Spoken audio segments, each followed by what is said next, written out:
Então, esse trecho é bem interessante, porque o que acontece?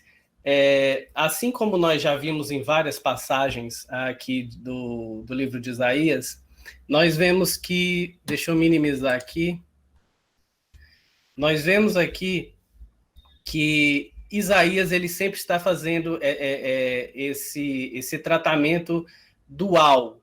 Ora ele apresenta o juízo de Deus e o castigo de Deus, ora ele traz as bênçãos. Então, aqui a gente vê, depois de ter passado por um trecho anterior em que ele mostrava o seu juízo, porque ali ele fala dos diversos juízos, série de juízos feitos contra Judá, e então ele agora está apresentando um pouco da sua graça, um pouco da sua misericórdia a esse povo, né?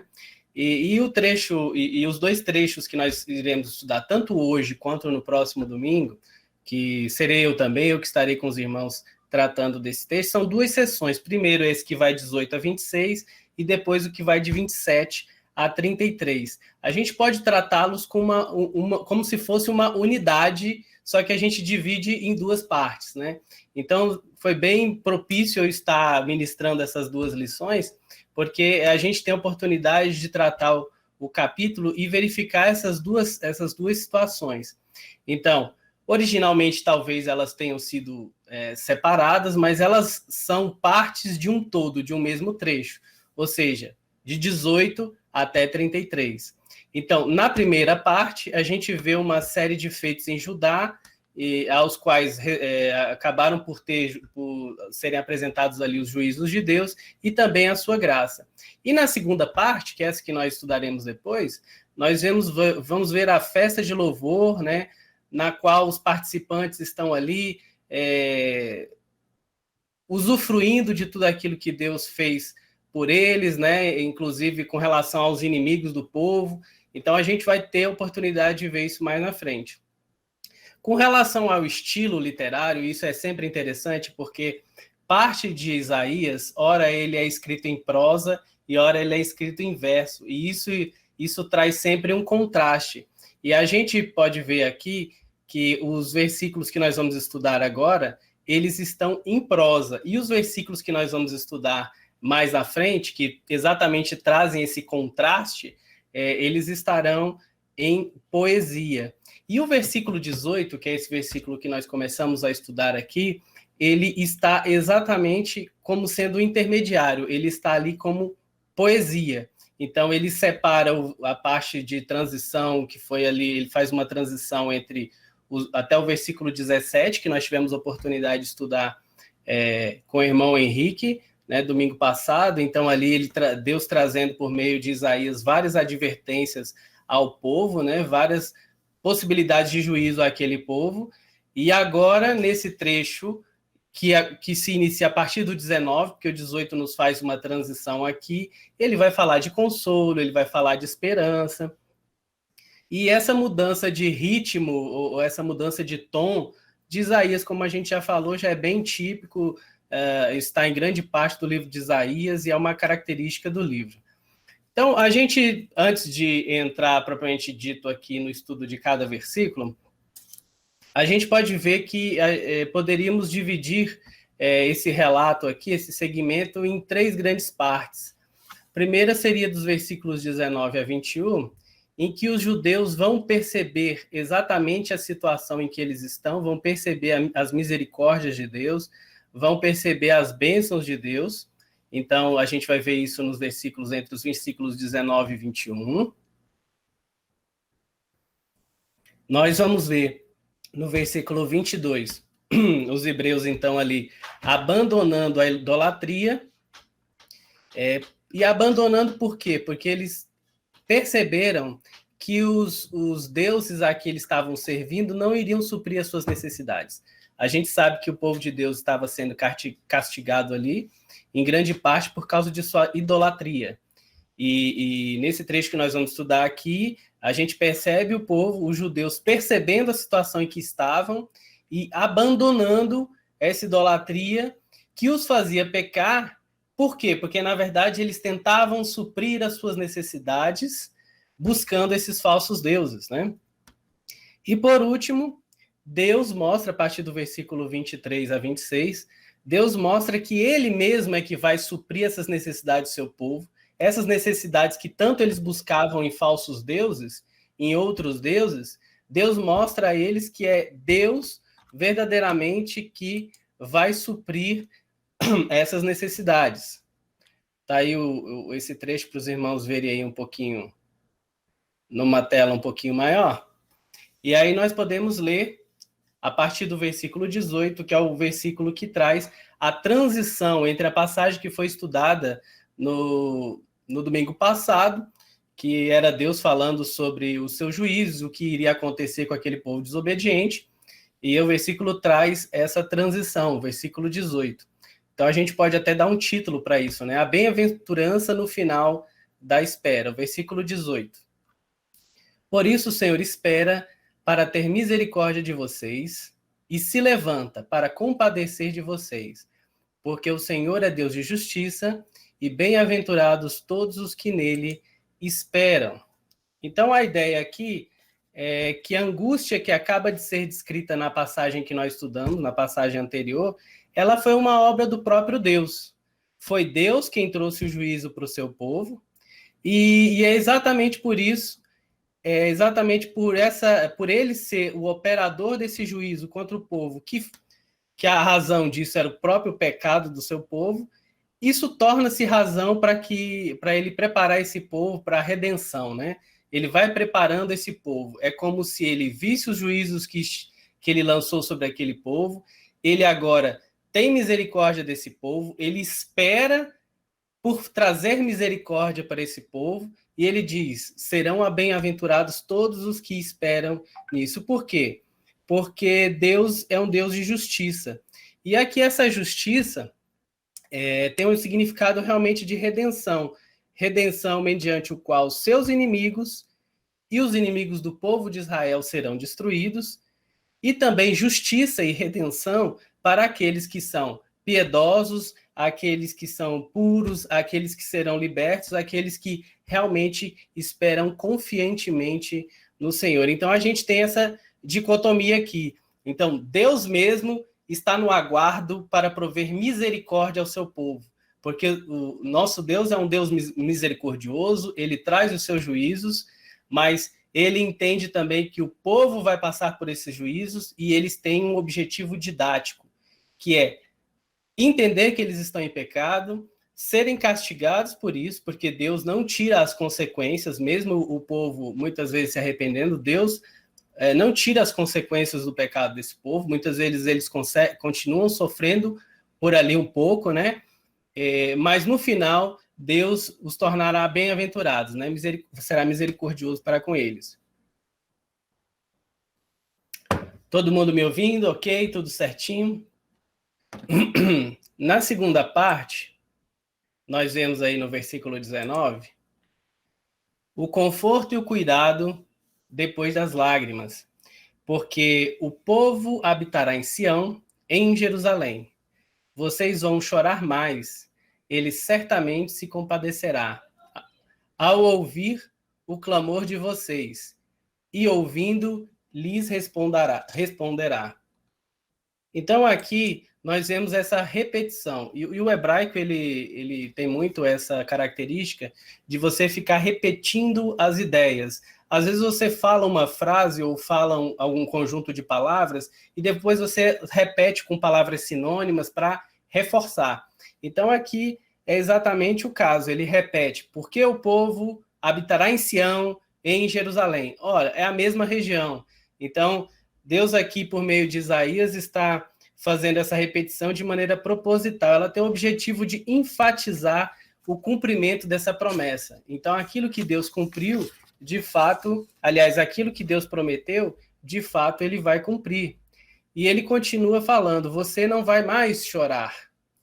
Então, é uma consequência de Jerusalém ser habitada. Por quê? Porque ali em Jerusalém, que havia sido destruída há algum tempo atrás, ou que iria ser destruída ainda, né? Porque o povo de Deus passou por vários momentos de exílio, cativeiro, lutas, guerras e destruições. Então, Deus faz essa promessa, vocês não vão mais chorar. E vocês não vão mais chorar porque vocês vão habitar na sua terra. Quem conhece um pouquinho da cultura judaica vê que eles têm um apreço muito grande por Israel. Eu atualmente estou acompanhando um canal muito interessante. Parece bobo, né? Mas o canal se chama Israel com Aline. E esse canal traz muitas coisas de Israel e aspectos históricos e arqueológicos. E ali a gente pode ver o apreço que eles têm.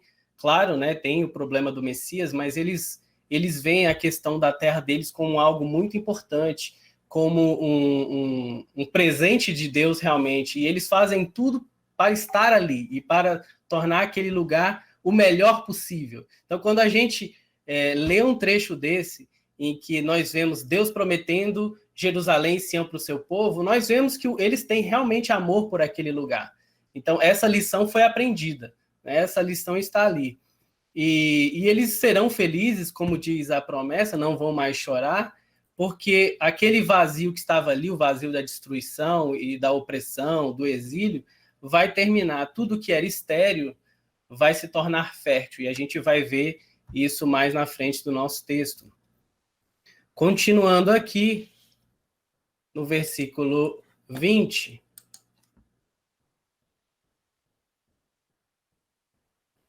Só lembrando aí para quem chegou depois, aqueles que quiserem ter uma melhor visualização dos slides, é melhor que o celular esteja aí na horizontal, né? Então fala aqui, esses 2 versículos falam da bênção espiritual, a revelação de Deus e a receptividade do seu povo. Diz assim: embora o Senhor lhes dê pão de angústia e água de aflição, os mestres de vocês não se esconderão mais. Vocês os verão com seus próprios olhos. Quando vocês se desviarem para a direita ou para a esquerda, ouvirão atrás de vocês uma palavra dizendo: este é o caminho, andem nele. Então, algumas expressões que nos chamam a atenção aqui. A primeira delas é pão de angústia, ou em algumas versões, pão da adversidade, e água da aflição, água de aflição. Os irmãos veem que essas palavras elas estão em oposição. Quando você pensa em pão, em geral você pensa em pão como algo muito bom, algo que é um alimento, algo que vai fazer bem ao seu organismo. Mas aqui ele utiliza a expressão quase paradoxal, né? Pão de angústia, pão de adversidade. A mesma coisa ele fala de água. Água é uma coisa boa, faz parte da nossa vida, é necessário para que vivamos, é refrescante. Entretanto, ele fala aqui de água de aflição. Veja que você está fazendo uma aproximação de ideias antônimas, né? É um paradoxo, né? Não é uma antítese, porque paradoxo é quando você tem dois nomes que estão ali e eles fazem uma oposição não coerente. Mas por que isso?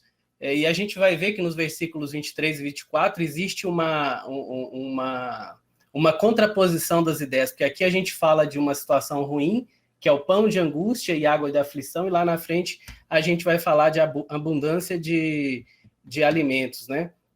Mas por quê? Essa expressão ela é uma expressão conhecida daqueles povos, porque ela faz referência ao tempo de exílio, aquele tempo de angústia que o povo de Israel, pelo qual o povo de Israel passou. Então a gente vai ver que essa linguagem, ela é uma linguagem que denota a situação de prisioneiros, daqueles que estavam escravizados, né? São rações, isso lembra um pouco das rações que se dava aos prisioneiros. A gente pode ver isso em 1 Reis 22, 27. E ainda no versículo 21,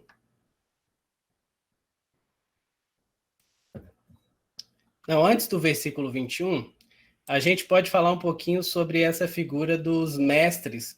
Os mestres de vocês não se esconderão mais. O que quer dizer isso? Lá entre os comentaristas e na própria tradução do hebraico, essa palavra mestre poderia ser mestre ou mestres. Na versão que eu trouxe para os irmãos, que é a Nova Almeida atualizada, eles traduzem como os mestres, que talvez seja a tradução melhor para esse versículo. Porque aqui a palavra mestre indica alguém que toma conhecimento do ensino, da instrução divina. Ele tem acesso à sabedoria divina para passar. Então, por isso que alguns comentaristas, como essa ideia está presente no texto, alguns comentaristas pensam que talvez esse mestre poderia estar no singular e ser o próprio Deus. Mas é bem verdade também que esse ensino ele pode ser trazido pelos profetas. Os mestres da época eram os profetas.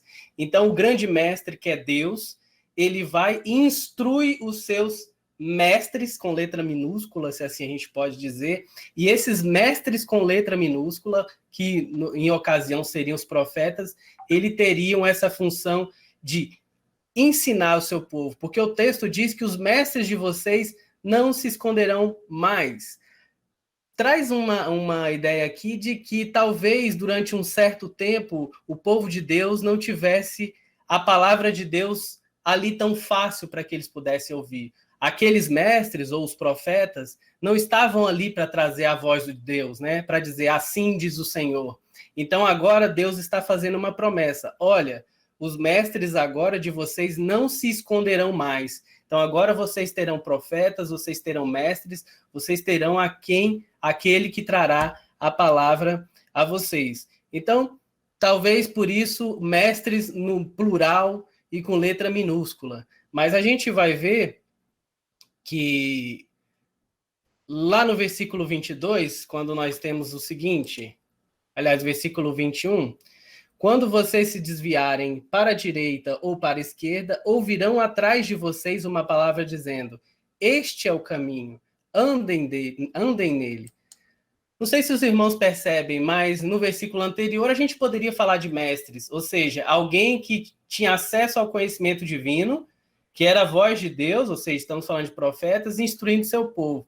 E agora, quando a gente vê uma voz, uma orientação espiritual, dizendo assim, ouvirão atrás de vocês uma palavra, dá a ideia de ser o grande mestre aqui, sim. Então, Deus está falando ao seu povo, né? Então, o seu mestre anda por trás deles para observar os seus passos, para que se estiverem para se desviar para a esquerda ou para a direita, ouvirão de trás de si uma voz que lhes fará lembrar o caminho certo. Então, possivelmente, nesse segundo versículo aqui, a gente esteja falando do grande mestre, sim. Então, Deus orientando o seu povo. Então, aqui, não tem a ideia de orientação por meio dos profetas, e nesse versículo 22, 21, nós tenhamos talvez a ideia do grande mestre, do nosso Deus, Senhor dos Exércitos, orientando o seu povo nos seus caminhos, né? Versículo 22. Deixa eu passar aqui.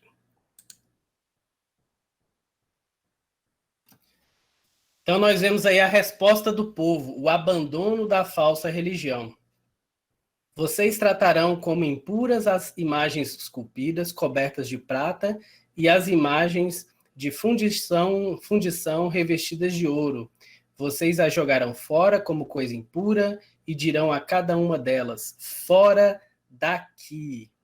Então, como resultado dessa orientação dos mestres, dos profetas e do próprio grande mestre, com M maiúsculo, que é o nosso Deus, o Senhor de todas as coisas, então Israel entende isso e vai abandonar aquelas falsas religiões, vai abandonar os ídolos que eram esculpidos de prata, feitos de fundição, muitas vezes eram feitos de madeira, cobertos de materiais preciosos do tipo ouro, né, ouro e prata. Então o povo de Deus finalmente entende que isso é idolatria, entende que eles têm que abandonar esses caminhos e por isso eles vão jogar essas coisas fora, né? Os irmãos veem que é um retorno paulatino pelas misericórdias de Deus, depois de um cativeiro, depois de um exílio, depois de sofrimento, depois de seus juízos, Deus então pacientemente espera e aquele povo vai retornando ao seu Deus verdadeiro. No versículo 23, como consequência de tudo isso, e aí a gente precisa fazer um parênteses aqui para explicar muito bem isso, para a gente não entrar nem na teologia da prosperidade e nem na teologia do coaching. né, que existe muito por aí hoje em dia.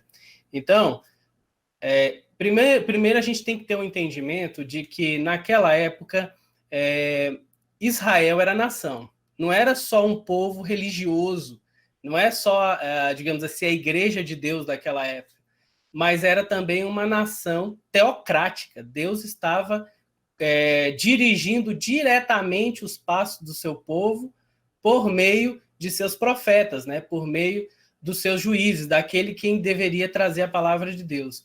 Então, veja, quando a gente fala em prosperidade naquela época enquanto nação, então a gente vê sempre essas duas ideias. Então, se você é obediente, se você cumpre as minhas palavras, se você é fiel a mim, então você será próspero.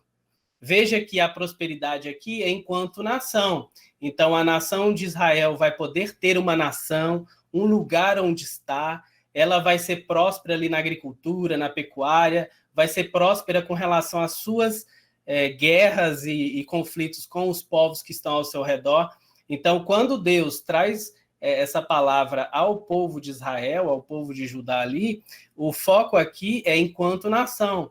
Porque senão, daqui a pouco a gente traz certas passagens para a nossa vida que não tem nenhuma contextualização direta e fala, não, então a bênção terrena, como está lá em Isaías capítulo 30, versículo 23, o Senhor lhes dará chuva para as sementes que vocês semearem na terra, e também lhes dará o alimento que a terra produzir, o qual será farto e nutritivo.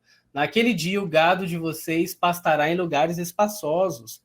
Os bois e os jumentos que lavram a terra comerão forragem com sal, espalhada com pá e forcado.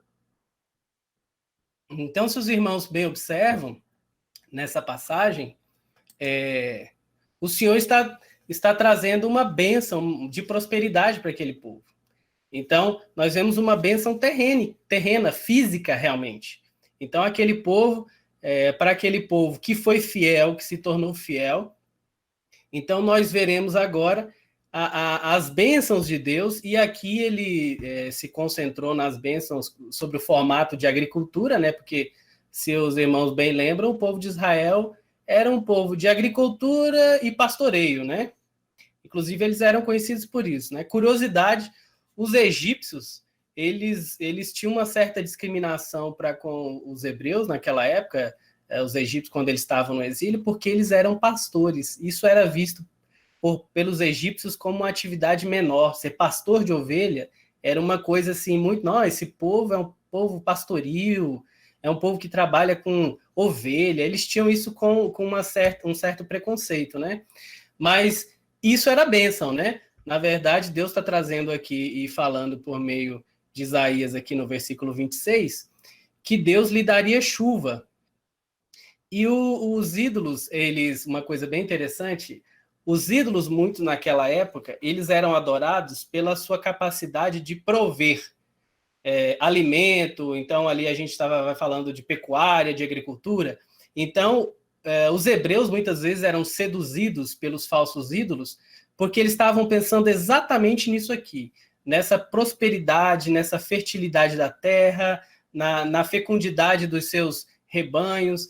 Então, eles buscavam Deus, os irmãos lembram bem disso, né? Em toda aquela mitologia daquele tempo, existiam vários deuses que eram deuses específicos disso. Deuses da terra, deuses da agricultura, deus do pastoril, da pecuária. Então, tinham deuses especializados para isso, né? Então, o povo de Deus, muitas vezes, era convencido, né? Convertido a adorar esses deuses, sabendo que o único Deus e o verdadeiro Deus, que é Deus de todas as áreas da nossa vida, ele nos supre, né?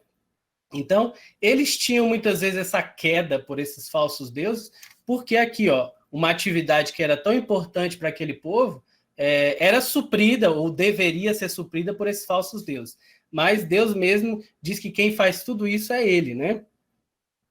E aqui diz os profetas, especialmente os pré-exílicos, ressaltavam que a abundância vinha de Deus.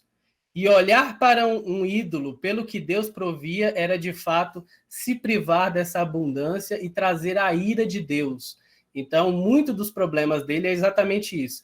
Era pegar aquela benevolência, aquela bênção que era trazida por Yahvé, Jeová, e colocar isso na conta de outros deuses. Isso também era um pecado que os judeus faziam. Mas nós sabemos que Deus é a verdadeira fonte de toda a bênção, e que a bênção só pode ser recebida pela sua benevolência, pelo seu beneplácito, pela sua graça, pela sua misericórdia, não é alcançado pelos seus próprios esforços.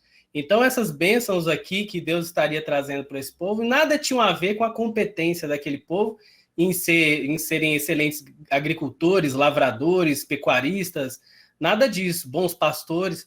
Toda essas dádivas e essa graça eram dadas por Deus. O versículo mesmo nos diz: o Senhor lhes dará chuva para as sementes que vocês semearem na terra, e também lhes dará o alimento que a terra produzir, o qual será farto e nutritivo. Então, nada disso vinha do esforço humano, né? Eram bênçãos divinas. E aí a gente pode correlacionar o finalzinho desse versículo 23 com o 24, que ele vai falar de animais, né? Olha só que interessante. Naquele dia o gado de vocês pastará em lugares espaçosos. Os bois e os jumentos que lavram a terra comerão forragem com sal, espalhada com pá e forcada. Olha só, não era muito comum, naquele tempo, a gente falar de bênçãos com relação a animais, né?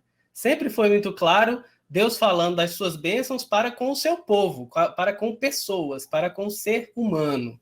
Mas aqui, as bênçãos eram tamanhas, a fartura era tamanha, Deus estava abençoando de tal forma aquele povo que até o seu gado, os jumentos, os animais estariam ali com abundância, né? Então eles teriam acesso à colheita dos grãos, os grãos, a colheita seria abundante, e os bois e jumentos iriam comer essa forragem com sal. Essa forragem aí, que o texto nos diz, é uma mistura de grãos.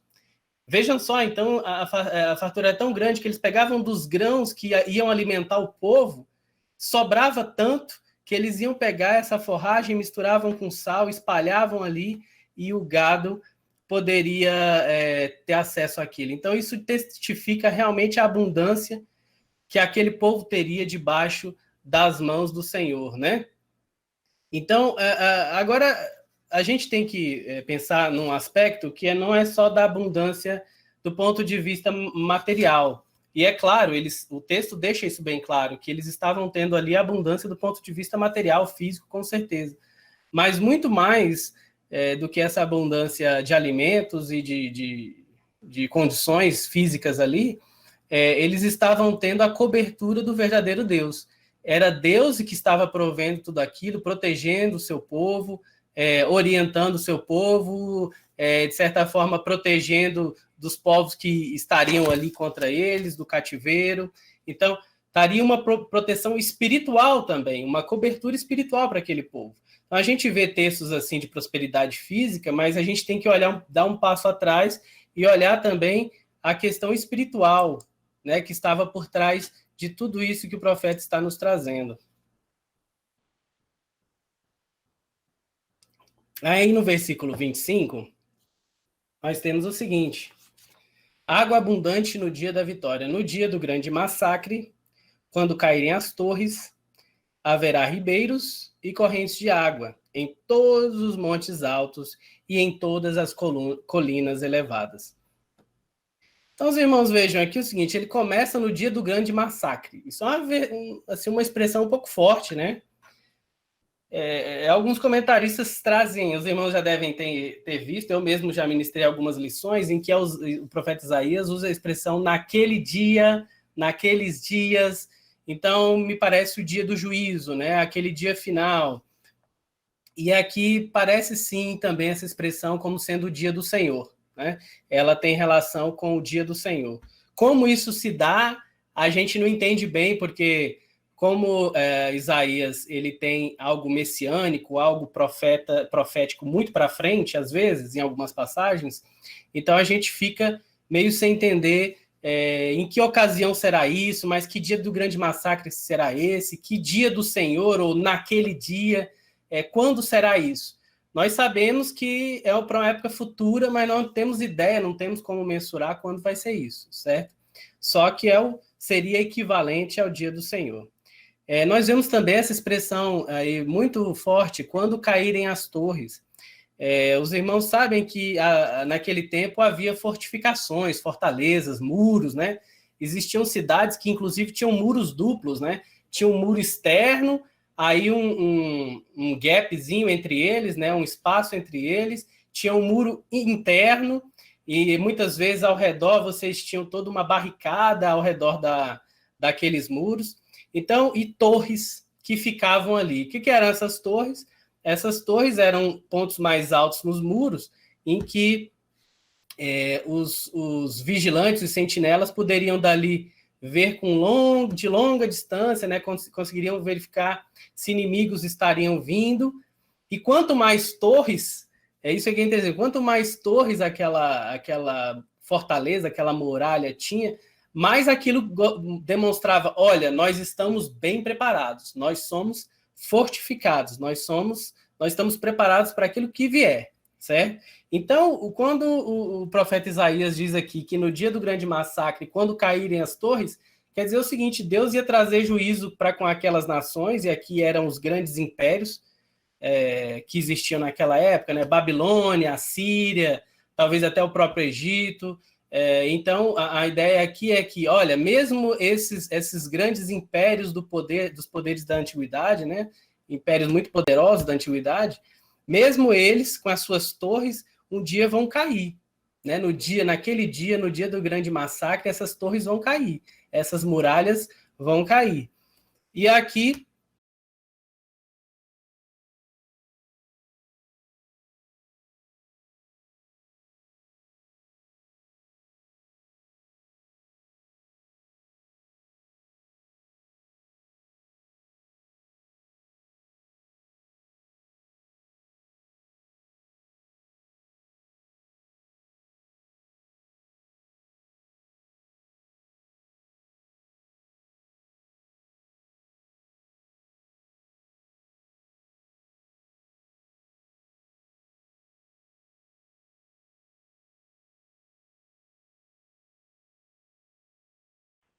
E outra coisa bem interessante que essa passagem nos traz aí, ó, ela fala sobre haverá ribeiros e correntes de água em todos os montes altos e em todas as colinas elevadas. O que é isso aí, né? O suprimento de água era uma coisa muito importante, né? Por todo o livro de Isaías, a gente vê que quando as coisas estavam ruins, quando o juízo de Deus estava sobre o seu povo, a gente vê muito se falar em aridez, esterilidade da terra. Isso tudo está muito ligado à presunção, ao orgulho humano, ao homem achando que é autossuficiente, né? Então, isso tudo mostra que o homem estava longe de Deus. Agora, quando ele fala em água, em montes altos, em colinas elevadas, ribeiros de correntes, né? Haverá ribeiros e correntes de água em montes altos e em todas as colinas elevadas. Isso aí já traz uma ideia de fertilidade, de bênção, ou seja, de presença de Deus junto com o seu povo, né? Trazendo abundância. E por último aí, já estamos chegando no final, viu, meus irmãos? Nós falamos aí, vamos falar um pouquinho da luz abundante no dia de cura. O versículo 26 nos diz: a luz da lua será como a do sol, e a do sol será 7 vezes maior, como a luz de 7 dias, no dia em que o Senhor tratar as fraturas do seu povo e curar a ferida do golpe que ele deu. Então, há 2 temas aqui importantes nesse versículo. Luz, a gente fala de luz, e a gente fala de cura também. E essa associação é natural, né? Luz e cura, assim como trevas, doença, dificuldade. Então, são temas correlatos. Então, quando a gente vê luz, a gente vai falar de prosperidade, vai falar de cura, vai falar de benesses de Deus, presença de Deus. Assim, quando a gente fala de doenças, a gente vai falar de trevas, de dificuldades, de tribulações e sofrimento. Então, esse dia, o dia contrastante, traz cura para as pessoas que foram feridas tanto pelo seu próprio pecado, quanto pelo justo julgamento do Senhor. Então, essa luz aí, que é uma luz muito radiante, será 7 vezes maior do que a luz do sol. Ela, na verdade, vai trazer cura. Cura para quê? O que aconteceu para que esse povo tenha que ser curado? A cura dos seus pecados, né? Do seu desvio da vontade de Deus. Deus, com a sua misericórdia e graça, trazendo a luz e a cura para esse povo, que estava ali sendo julgado e passou por tudo aquilo porque desobedeceu a Deus, né? E nós temos na passagem aqui, passagem 24, 23, ele explica bem essa intensidade da luz, né? Olha só, Isaías 24, versículo 23, eu vou ler para os irmãos. A lua ficará corada de vergonha, e o sol se envergonhará quando o Senhor dos Exércitos reinar no monte de Sião, em Jerusalém, e diante dos seus anciãos haverá glória. Então, essa é uma luz tão forte, tão pura, tão santa, tão poderosa, que a lua ficará corada de vergonha e o sol se envergonhará. Então, é desse tipo de luz que nós estamos falando aqui, né? Uma luz poderosa, uma luz de graça, uma luz de misericórdia, que vem para aquele povo trazendo a restauração. E aqui a ideia talvez seja de restauração da criação. Os irmãos lembram que quando Adão e Eva pecaram, não foi só eles que caíram. A gente já estudou lá atrás, naqueles nossos estudos sobre cosmovisão cristã, né? Criação, queda, redenção e consumação. Nós lembramos que, como o homem caiu, além da humanidade ter caído, o planeta, o mundo sofreu, ele caiu também. Então, a ideia dos espinhos, imbróglio e também que a terra ela sofre, como a gente vê lá no Novo Testamento. Então, quando vier essa grande luz de misericórdia, de transformação, de cura, então até o planeta que estava ali, que foi, digamos assim, sofreu, né, as consequências do pecado, ele também vai ser restaurado. Então, aqui talvez tenha uma ideia um pouco aqui de criação, de restauração da criação ao verdadeiro poder que ela já tinha, né? É uma ideia, né? Porque às vezes os textos de Isaías são complexos, às vezes, da gente interpretar, mas talvez tenha esse fundo de restauração, de redenção do mundo, sim, né?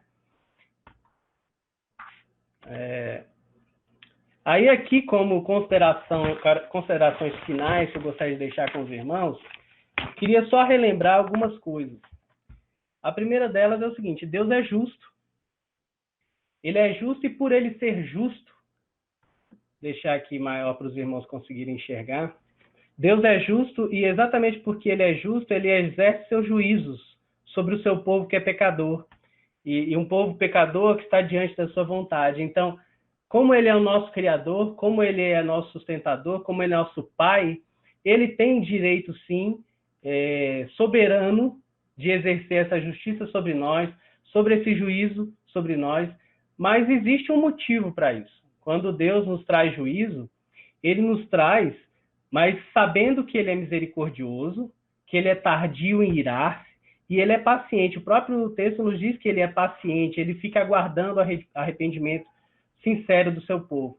Ele é justo, ele traz seu juízo, mas também ele é misericordioso para conosco e, principalmente, nós não merecemos as suas misericórdias. Ele é misericordioso porque ele deseja ser para conosco.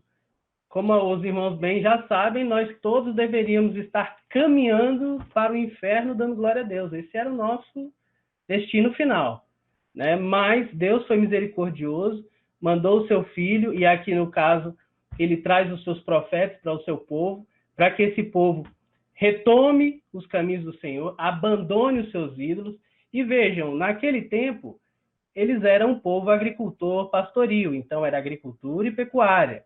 Hoje, o povo tem as mais diversas atividades, e os seus deuses podem estar em outras coisas. Lembrando que idolatria é tudo aquilo que tira a prioridade de Deus nas nossas vidas. Então, para eles lá, a prioridade era a subsistência. Eles precisavam comer, viver, se vestir ali, era o básico, né? Naquele tempo não tinham tantos luxos assim. Então, eles dependiam da agricultura e da pecuária. Então, se eles fossem abençoados nessas áreas, estava tudo certo, estava tudo bem, eles seriam prósperos. E hoje, nós demandamos várias coisas. Nós podemos ter vários falsos ídolos batendo às nossas portas. Mas nós devemos ter ideia de que Deus é o nosso verdadeiro Senhor, é Ele que traz essa prosperidade física, sim, claro, mas principalmente a prosperidade espiritual. É aquela história que o nosso grande mestre já disse, né? Ele nos promete o pão, ele não nos promete o pudim. O pudim nem sempre nós vamos ter, mas o pão, com certeza, Deus vai nos dar. E por último, a última consideração que eu gostaria de deixar com os irmãos é que suas promessas sempre serão cumpridas, porque devemos confiar que Ele mesmo curará os que são seus. Deus não descumpre as suas promessas. Tudo aquilo que Ele fez desde o Velho Testamento até o Novo, Ele tem cumprido. Nós é que somos limitados em tempo e espaço e que muitas vezes não compreendemos corretamente as suas promessas ou nem temos tempo de vida para vê-las cumpridas, né? Mas aí é que entra a fé. Uma fé que é presente, é dádiva de Deus, e é por essa fé que nós devemos confiar que Deus vai fazer cumprir todas as suas promessas. Porque Ele promete por si mesmo. Ele não promete por ninguém. É Ele mesmo a origem de tudo. Ele é o alfa e ômega, Ele é o início e o fim. Então Deus é soberano sobre todas as coisas e Ele vai sim cumprir as suas promessas no tempo dele. Certo? Meus irmãos, então era isso que eu gostaria de deixar aí com os irmãos, né? Se alguém tiver algum tópico a querer discutir ou quiser apresentar alguma ideia, alguma pergunta que eu possa, né, ajudar os irmãos, estamos abertos.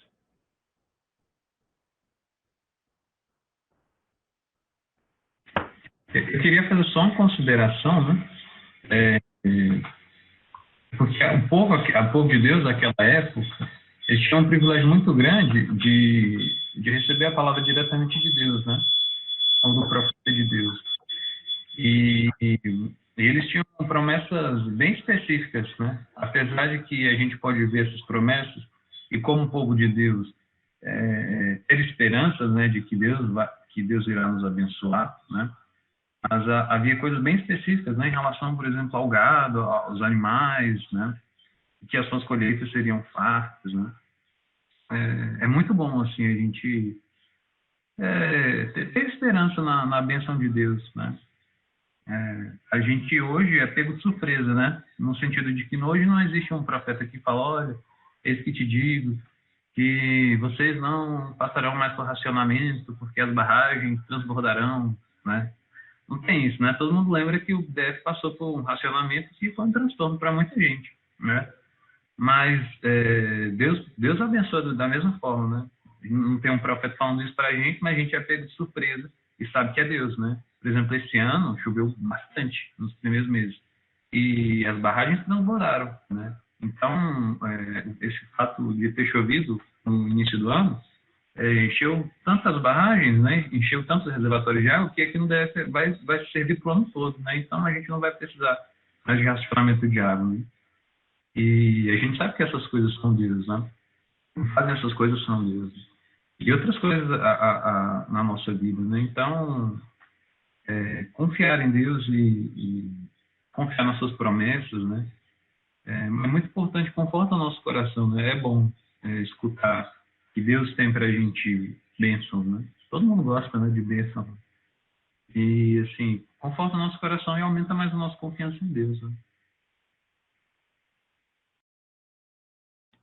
É verdade.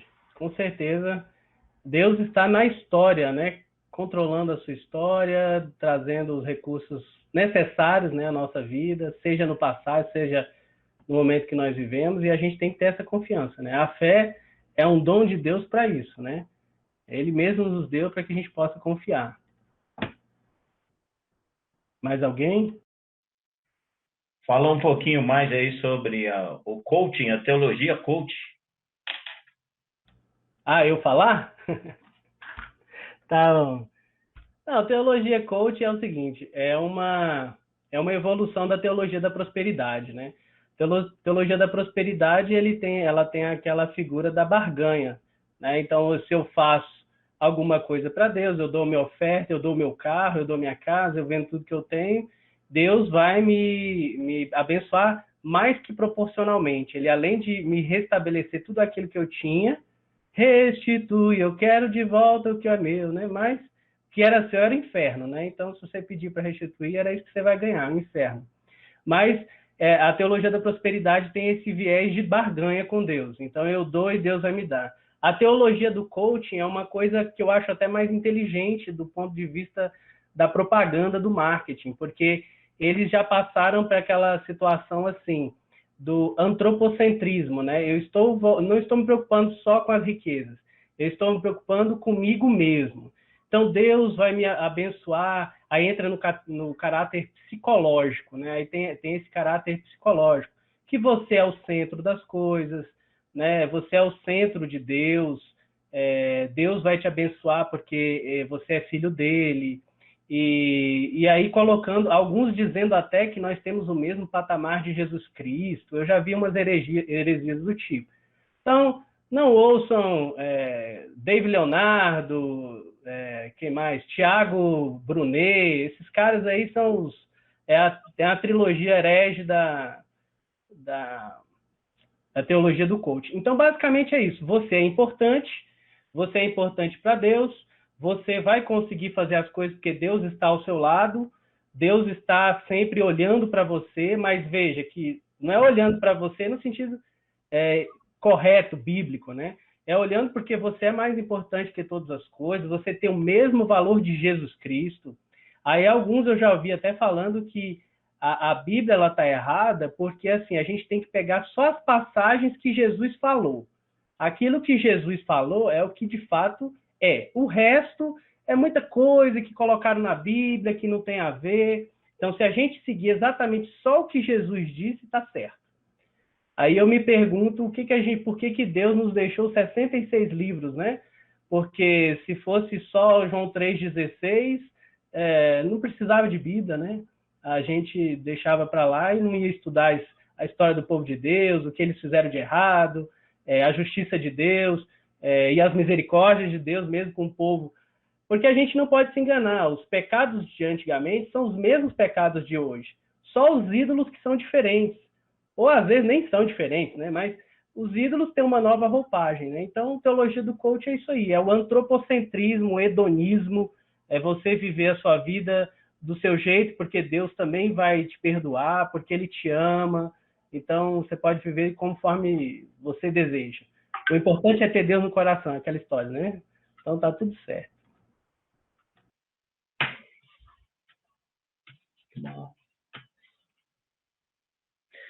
Maravilha, muito bom. Mais alguma participação?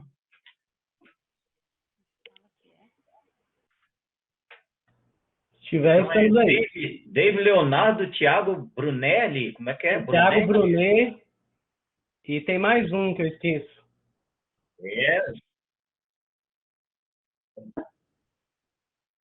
Azevedo?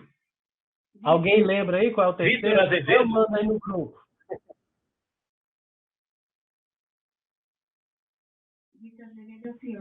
É a trilogia coaching, é isso aí. Mas aquela música Você é o Espelho, você gosta dela, né, Daviate? Só cutucando aí. Não, com certeza.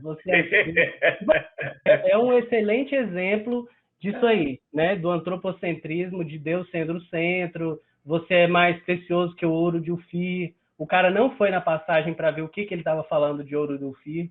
Na época eu até fui fazer o estudo dessa passagem, eu não lembro mais, porque a memória já não é...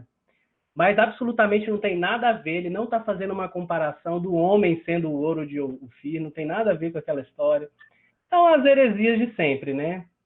O homem querendo as palavras são muito preciosas, né? O cuidado que a gente tem que ter com a palavra de Deus para não alegorizar as coisas, né?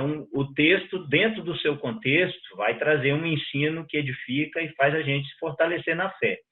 Agora, pegar uma coisa lá e alegorizar, aí chega a heresias, começa a dizer que Deus não pode viver sem você, que Deus precisa tanto de você, que senão... Né? E essas coisas são aí, como o Davi lembrou, teologia aí da coaching, né? Davi? Irmã Lívia. Oi, pastor. Eu também estava lendo esses dias sobre... Estou tentando achar aqui um ângulo no celular do Renato.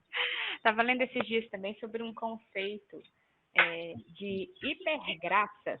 Não sei se vocês já ouviram falar desse título assim, né, da hipergraça.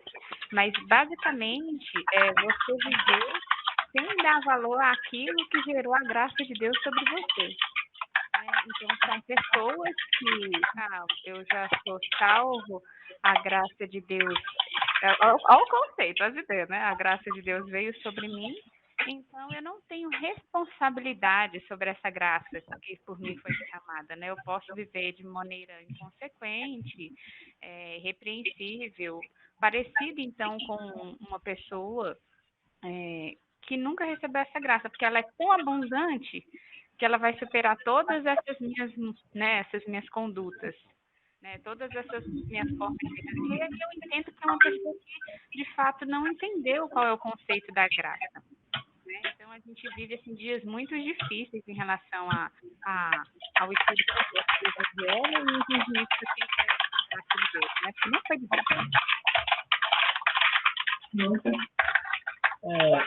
Eu só tive problema de ouvir aqui no finalzinho, mas eu acho que eu consegui pegar mais ou menos o que a Lívia falou. Vocês estão me ouvindo direitinho? Sim. Né? Então, esse conceito que a Lívia falou é um conceito bem interessante e que ele é uma outra faceta de um outro conceito que existe dentro de certos movimentos. Por exemplo, dentro do calvinismo, do qual eu faço parte, né, soteriologicamente eu sou calvinista, reformado, e existem aqueles que acreditam o seguinte: não, somos eleitos, ok, isso é bíblico, está lá. Não, mas como eu sou eleito e eu já sou salvo, então eu posso fazer aquilo que eu bem entender. É mais ou menos essa ideia da hipergraça. Então na verdade, o calvinista, o reformado que pensa, eu sou eleito e eu sou salvo, então por isso eu posso fazer o que eu bem entender porque eu já sou salvo, como você bem falou, é um entendimento totalmente errado das Escrituras. Porque aquele que entende as Escrituras desse jeito, entende que ser eleito, que a graça de Deus é um privilégio e que nós devemos responder a esse privilégio. Se a pessoa não entendeu isso, ela não foi convertida, né? Ela não foi convertida. A gente tem que falar duro assim mesmo. A pessoa que não entendeu que você é salvo unicamente pela graça de Deus e foi Deus que o separou, Deus que o elegeu, sem nenhum merecimento seu, você não tem nenhum mérito nisso. Então, quando você entende isso, você aceita, não vou usar a expressão aceita, mas foi o Espírito Santo que te converteu, você entende isso e dá uma resposta. Qual é essa resposta? Essa resposta é você ser um homem fiel e temente a Deus. Cada vez mais, quanto mais você entende que essa graça é uma dádiva, que você não fez nada por merecer, que você é eleito e salvo, você vai ter a consciência de que, olha, eu tenho que dar uma resposta a Deus. A resposta que eu tenho que dar a Deus é uma vida de fé, uma vida piedosa, uma vida de acordo com o exemplo que Cristo nos deixou. Então, se alguém pensa que pela graça nós podemos fazer qualquer coisa, só porque somos salvos, ela não entendeu o Evangelho. Ela, de fato, não entendeu. É a ideia da hipergraça ou até do hipercalvinismo, né? Tem uma faceta disso lá, né? Mas é isso. Concordo plenamente com a irmã.